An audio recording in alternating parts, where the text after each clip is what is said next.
Morning లేచినప్పుడే చేసిన first పని hall cleaning అయితే చేసేసి కిచెన్లోకి అయితే వెళ్ళిపోయా. షింక్‌లో కొన్ని గిన్నెలున్నాయి. అవైతే క్లీన్ చేసేసి ఎగ్ అయితే బాయిల్ పెట్టేసా.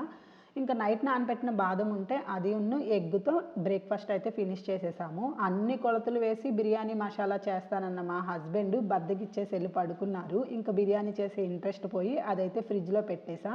కొంచెం కర్రీ వరకైతే తీసేసి వండేసి రైస్ అయితే పెట్టేసాను. ఎలాగో హాస్పిటల్‌కి వెళ్ళే పనుంది కదా! ఈవినింగ్ వచ్చినాక చేద్దాంలే అనేసి ఫ్రిడ్జ్‌లో అయితే పెట్టేసాను. ఇప్పుడే హాల్ అంతా క్లీన్ చేసి బొమ్మలు అక్కడేస్తే మళ్ళీ ఇంటి నిండా చేసింది. వెళ్ళిపోయి ఏమీ ఎరగనట్టుగా బాల్కనీలో ఆడుకుంటుంది.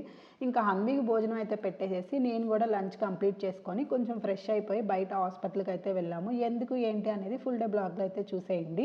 ఇంకా వస్తూ కొంచెం సూప్ అయితే తీసేసుకొని ఇంటికొచ్చినంటే ఆఫ్టర్‌నూన్ పెట్టేసిన చికెన్ ఉంది కదా! దాంతో దమ్ బిర్యానీ అయితే ప్రిపేర్ చేశా. వంటయ్యాక గిన్నెలు కామన్ కదా! అవైతే షింక్‌లో గిన్నెలు క్లీన్ చేసేసా. కొంచెం బిర్యానీ మిగిలిపోతే అది తీసి ఫ్రిడ్జ్‌లో అయితే పెట్టా. నెక్స్ట్ డే బ్రేక్‌ఫాస్ట్ కింద తినేయొచ్చనేసి. ఇంకా గ్యాస్ స్టవ్ అంతా క్లీన్ చేసేసి వెళ్ళి పడుకున్నాం. Bye bye.